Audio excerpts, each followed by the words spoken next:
thriving, playing, living life to the fullest. Our mission for Kansans since 2003. We are Kansas Spine and Specialty Hospital, proudly supporting KPTS, Public Television for Kansas. The following program is brought to you by TZ Productions, offering 40 years of media experience.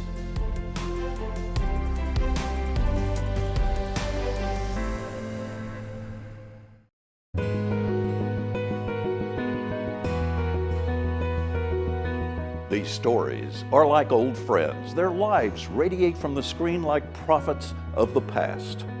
They were teachers, but not in a classroom. Instead, they taught about life to those around them who cared to listen, and I was their student.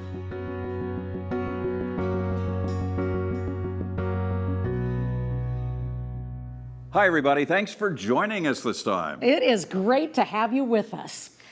This week, we're going to start with a story about helping others and how the benefits can be mutual. Now, homelessness is a chronic problem in Wichita, actually everywhere, but there are also some very dedicated Kansans who provide chronic care for those in need. And such generosity, well, it becomes a way of life because it's a win-win for everyone. On the other side of life's tracks in downtown Wichita, it's a bitterly cold Sunday noon. A truck and a bus sit in a vacant lot next to those tracks. We show up with coats and gloves and hats and a warm meal and friendship, and they're just overwhelmed with gratitude. That's Stubby talking there. Now, he's one of those in the leather jacket that says diakonos on the back. Diakonos is Greek, meaning one who serves. We ask this in Jesus' name. Amen. Let's eat. Women and children first. Stubby is the president of Diakonos, and during the week he runs a truck repair business and barbecue on North Broadway. Stubby is actually Ken Hultman, but no one knows him by that name. He's been riding motorcycles since he was 13. 4 years ago, he decided to hand out coats to the homeless downtown, and that has morphed into this. You experience it for the first time, you might feel a little bit uncomfortable, but once you feel the gratitude inside that you've helped someone, it really puts things in a different perspective. Why are we here? We're here to worship and honor God. A ministry called Church on the Street melded together with the Diakonos members. They provide the food and a short church service, and Diakonos provides the bus, the truck, and the coats to hand out. Deborah Jones is the founder of Church on the Street Ministry. The church building is wherever we are. We have no building whatsoever. It's just the people. Now, you should know that Stubby has an MBA and a bachelor's degree in science of management. He's also been a flight instructor and has a commercial pilot's license. But it is his work with the homeless that motivates him now. Possibly they're standing at a fork in a road, deciding which fork they want to take in life. Maybe I'm that catalyst. Well, our underlying mission is to save souls. We want to lift them up and out. We'd like to help them get jobs. Both organizations are made up of people who have other jobs, but every Sunday they feel no job is more important than being near the tracks in an alley where there is always one more train and one more soul to feed. It's my ministry. It's what God's called me to do. It's this warm feeling inside that I've made a difference in somebody's life. It's my life. That's all I want to do. You find something inside you that you didn't know that you had.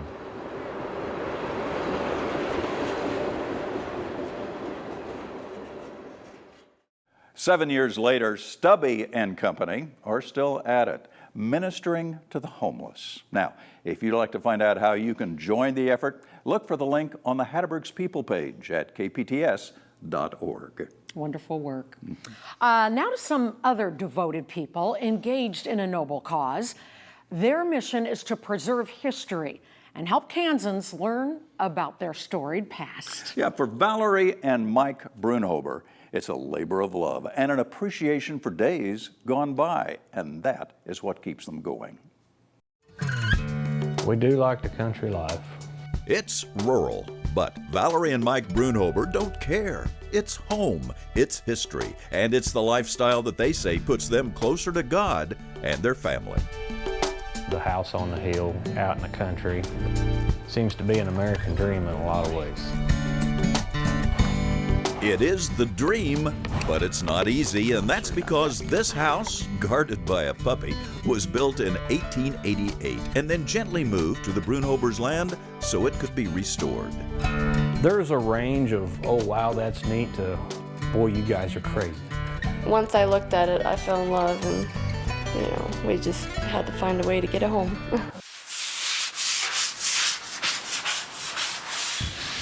That house will be my family's heritage just as it was someone else's at one time. So the work has begun to restore the old house, and it's going rapidly. Both Valerie and Mike are talented in restoration. I never realizes how many nail holes are in something until you go to fill them, They even found that this house was once an old school.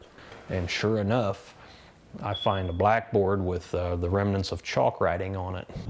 And speaking of an old school, a couple of 100 feet away from the house is the old Bellevue schoolhouse that was built in 1894. And this closed in 1956, so there's not a whole lot of people that are left around.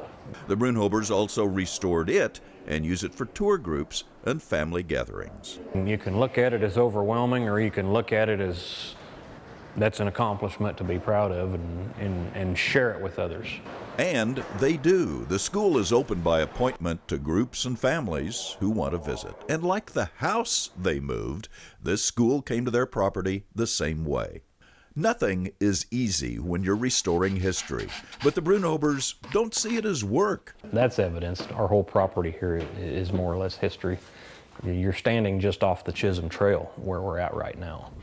Other old buildings, like this barn, also find a home on this land, which is quickly becoming a living history museum. If pictures could talk, these would tell the life of the early days in both homes and schools on the property of the Brunhobers, but they can't. So the Brunhobers do their best to honor the past by the restoration of these old buildings. Once it's done, we'll be happy, but it is kind of fun to do in the meantime. So, building on the past, this family is betting on the future. Oh yes, I'm happy. I wouldn't be anywhere else. In southern Sumner County, I'm Larry Hatteberg.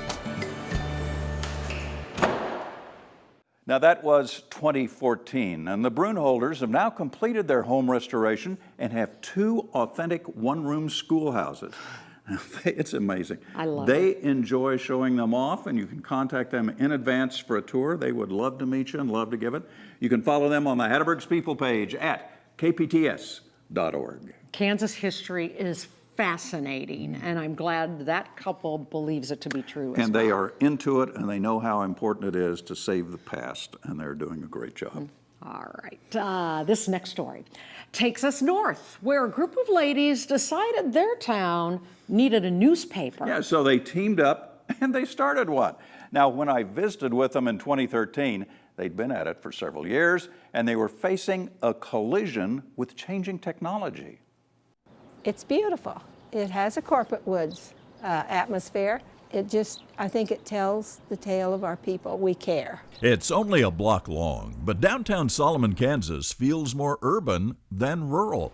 Down at City Hall, inside there are a group of women busy in a back room. We get lots of good comments. I think we are a service. The Service is publishing the Solomon Valley Tribune every month. Now, these are the volunteers who make the newspaper happen, and they love their work. It's the camaraderie of everyone here. Everybody has their own place. We have a lot of fun, a lot of laughs, a lot of jokes. But you got to have that with a bunch of women. Recently, the ladies had to change where their paper is printed because the original company wanted everything done on computer instead of being pasted up the old-fashioned way. But Joan and I are computer free, so because of that, we get to do the fun parts of the paper. We get to lay out, we get to design the front page. So with 2 computer-free volunteers, they finally found that the Clay Center Dispatch would print their paper the old-fashioned way. No computers, just taking a picture, developing it, and then going to press. Ned Valentine is the Clay Center Dispatch publisher. We agreed to handle that for them. But we're encouraging them to try to learn to do it the new way, because once they do that, they'll find out it's a lot easier. I'm just thrilled that they're making it, because that's an inspiration. The Solomon Valley Tribune works closely with the local school system. Stories about the school and education are popular with readers. Many of the volunteers, former parents. You know, I'm amazed at the talent, though. I came in here completely green. I have no idea what I'm doing yet. And it's amazing what these ladies have put together, you know. I call it quickly. I know they worked at it hard for a long time, but my goodness, they teach me something daily. Now, some of the volunteers really like what they do. And I like to put jokes in. I put a lot of jokes in the paper, and Yvonne has to censor me every once in a while because some of them get a little too racy. And anything else exciting going to happen? At the Solomon City Clerk's office, reporters have fanned out to get the news. We're just finishing up on the sewer lagoon project. It should be done by June. We have so much fun, and it helps keep us all young and going, and it is a ball. Well, the ladies, they had a great run, but in 2014, just a year after I did that story, they had to call it quits, and they shut down the paper. Now, the printer could no longer accommodate their old-fashioned ways of doing things, and the women say they weren't interested in learning how to put the paper out digitally, and so many people can identify with that. They sure can. Time does march on, doesn't it? And nothing really stays the same, including our faces. With the exception, of course, your face, Yeah, which right. stays the same over decades. You're just as beautiful as you've always been. $50 for Larry after this is over. I'm ready for it. But for most people, though, wrinkles are not a great thing, and the years do take their toll. But not everybody thinks that way. Some think wrinkles are a good thing. When I see the reaction of people to my work grabs people because it's so realistic. Now we may be young or still young-ish, but one day we'll be old too. In a classroom at Bethany College's art department in Lindsborg, Michaela Valley Groblocker is concentrating on the young. So many possibilities. Teaching the basics of sculpting with clay. To be an artist takes a lot of guts because you show to the world what you think.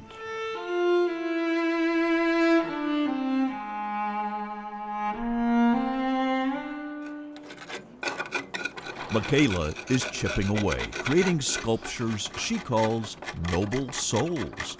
These are realistic full-size sculptures of senior citizens whose faces and bodies contain the wrinkles, lines, and scars from a lifetime of living. Suddenly, you look into a person's face that you might ignore otherwise.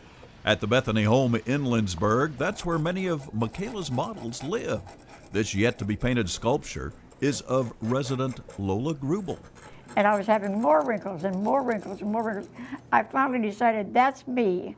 I'm a little bit wrinkled because of my age, and I think they're beautiful. You know that this is going to be a ballet dancer. Yes, what does she wear? Pink? Would you like pink? I like pink. Oh, I love pink. I kind of think. Pink, and then my little booties could be pink. In Michaela's art room, while they work, the students are surrounded by Michaela's art. I see a beautiful old woman, and my thinking about wrinkles is they really show who we are throughout our lives. Every feeling we feel, every emotion we have carves those wrinkles. Sometimes you just don't realize that you maybe look that way. Ione Toll is another one of Michaela's models. She thought I was a strong person, and that's why she chose the oak theme. When you look at young people, they are slender, they are flexible, they have smooth skin, and they are beautiful. But only an old person can be magnificent. When you look into their faces, you see a long life of feelings, of thoughts, of emotions. This is probably the best thing I have done in my life, other than raising my daughter. This is the best thing. Thanks, Lola. Thank you for doing this with me. I This look has been forward so to every wonderful. meeting we've had and sitting in front of you and being an artist. Okay, I love it very much. Michaela now teaches at McPherson College, but 6 years later is still sculpting the faces of that experience. And you can see more of her work by clicking on the link at Hatteberg's People page at kpts.org. I love it because the wrinkles do mean experience and wonderful things and wisdom. And Yeah, I and think our society needs to celebrate that. And her work celebrates exactly that. It's really exceptional stuff.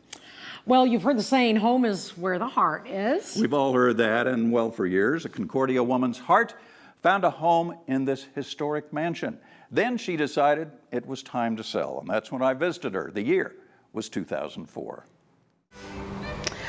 Probably one of the most beautiful architectural designs I've ever seen. I've seen a lot of stone houses, but never any that has been put to this. It's just unbelievable. When this 23-room Victorian mansion went up for sale a few weeks ago in Concordia, folks were surprised. This room we call the Crystal Room. The home's current owner I see the house is Carolyn Goki. as a blessing from God, because at the time when we needed a house, a large house, this one just kind of fell in our laps. Built in 1883 by Colonel Napoleon Bonaparte Brown and his wife, Katie, the 5,000 square foot mansion sits atop a Concordia hill.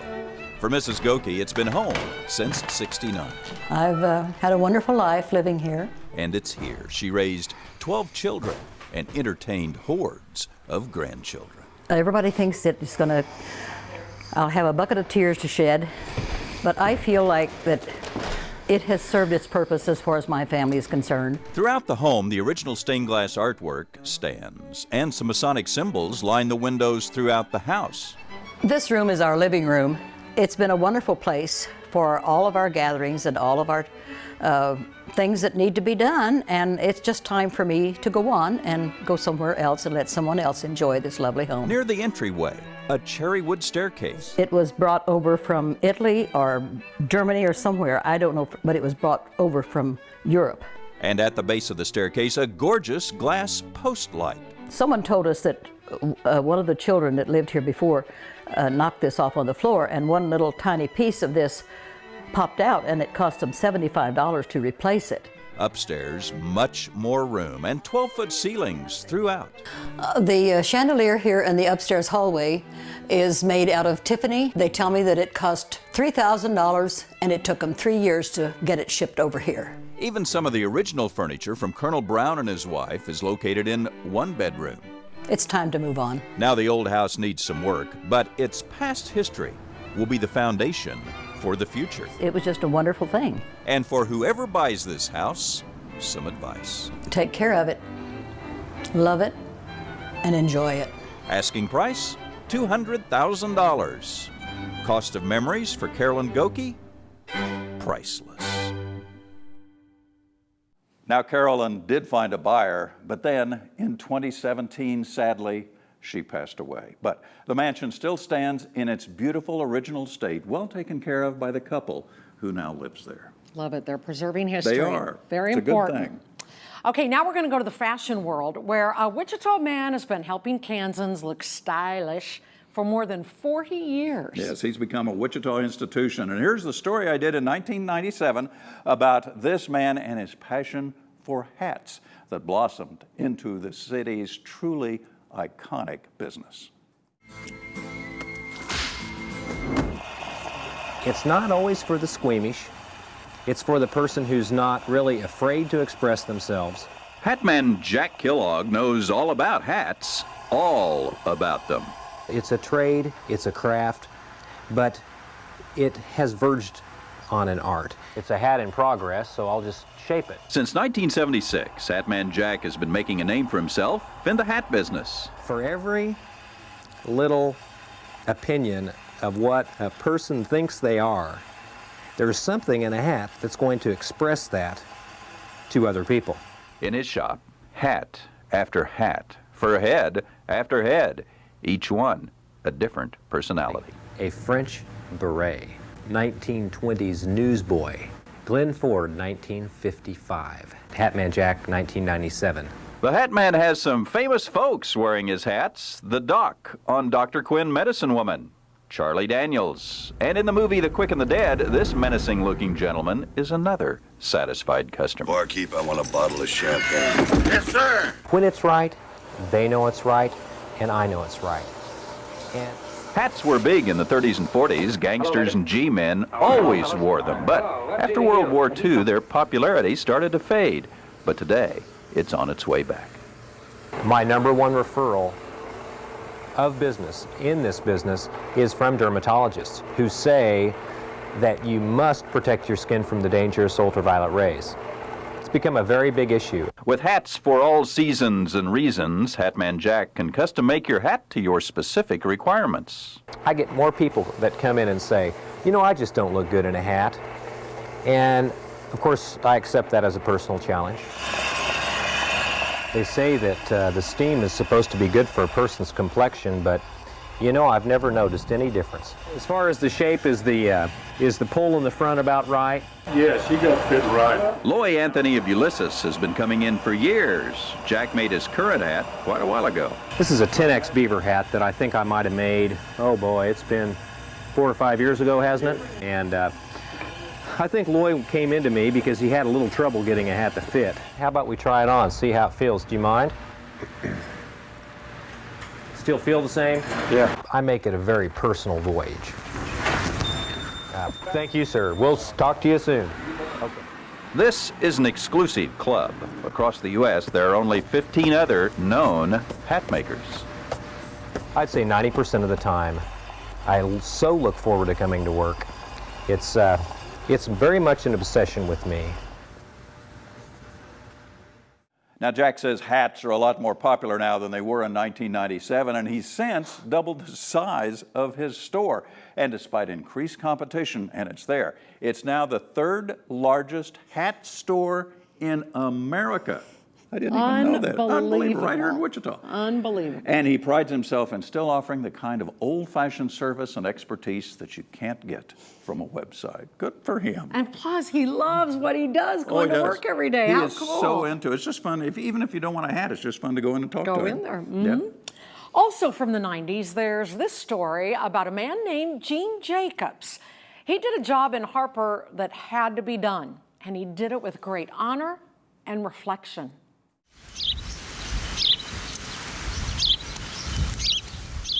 Birds call to silent stones. Only the wind answers. I'm always the first one there and the last one to leave. On quiet mornings, as the stone sentries stand guard, Gene Jacobs arrives at work. Around Anthony and Harper, Gene is known as the Gravedigger. It's a job that nobody wants. For 40 years, this aging tractor and backhoe has dug final resting places for hundreds of Harper County residents. It's just like building a room on a house. You want it square.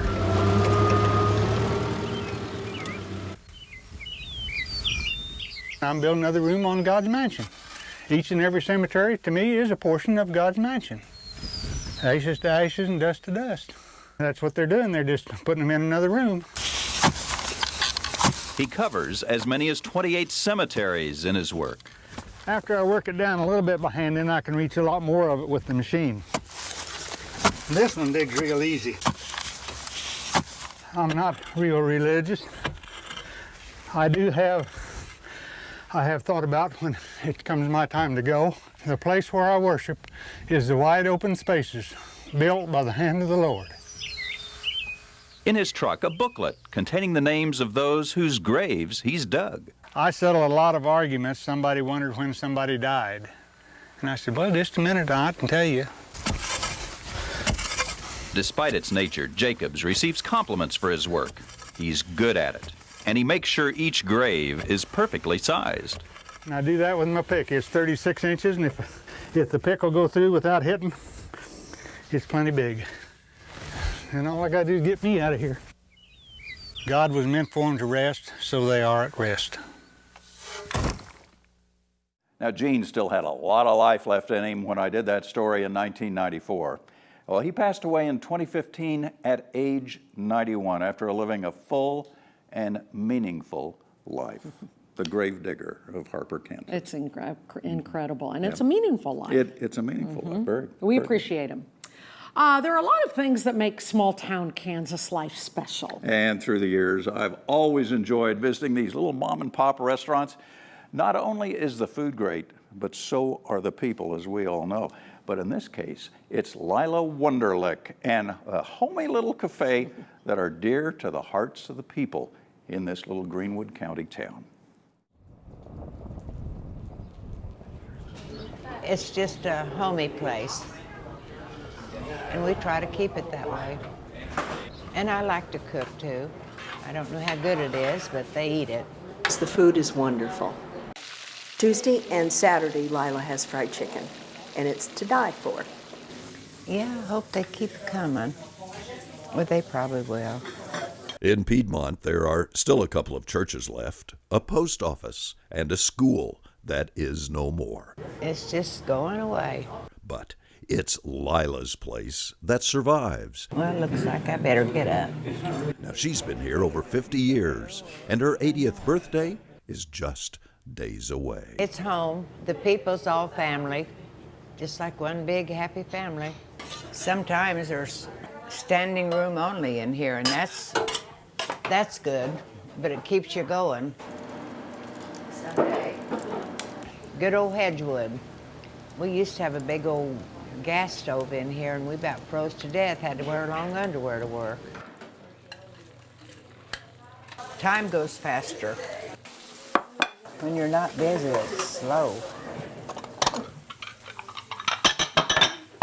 And it's usually this way about every day. She definitely is an icon. There's only one Lila. Hard to stay home when you've been out at it 50 years. And not only is her food good, but we come to see Lila because she is this place. I'll give him a piece you and Carolyn burnt. Oh. Take it away. Looks good, Mom. Something that I was never used to before that you would not find in a Wichita restaurant is you can have a conversation at your table and then somebody several tables over will join in, whether they know you or not. And after 50 years, you come up here every day, well, it's just part of you. When the business began 5 decades ago, Lila's husband Jim asked her to do just one thing. I said I wouldn't have to work in it. All I'd have to do is count the money. Well, guess what? I've been here ever since. Now, Jim can no longer work, but Lila still does. Hope I don't ever have to be in a rocking chair. No, I've got their pie. Don't quit. I think if you quit, you're done for. It's been fun. It's been good. Have a little chat and eat some chicken. Now, Lila just recently announced her retirement and turned the management of the cafe over to her daughter. Well, that is a wrap for this week. Thank you for watching. See you next time. The preceding program was brought to you by TZ Productions, offering 40 years of media experience.